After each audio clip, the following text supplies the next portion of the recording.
بسم الله الرحمن الرحيم، والصلاة والسلام على سيد الخلق أجمعين محمد صلى الله عليه وسلم وعلى آله وصحبه أجمعين. احنا اليوم الحمد لله بفضل رب العالمين استلمنا أول دفعة إغاثية من دولة الإمارات العربية الشقيقة.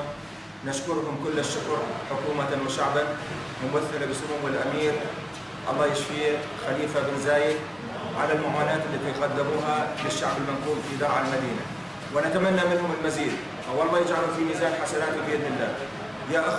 يا أخوتنا العرب، يا أخوتنا المسلمون، إحنا بصراحة وضع درعا المدينة وضع مزري جدا. الحاجات كبيرة والوارد قليل. يعني درعا تتعرض للقصف الهمجي من قوات الأسد يوميا بشكل مستمر، مما يؤدي إلى كثرة البيوت المنكوبة وكثرة الإصابات والإعاقات. فحاجاتنا كبيرة يا أخوة، نطلب منكم إغاثتنا والإسراع في إغاثتنا يا أخوة.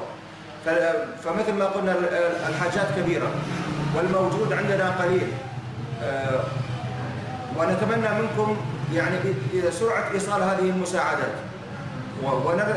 ونذكر أنه إحنا في درعا المدينة حاجاتنا كبيرة، خاصة من مكتب الخدمات الذي يقوم بأعمال كبيرة جدا، منها تأمين المياه الشرب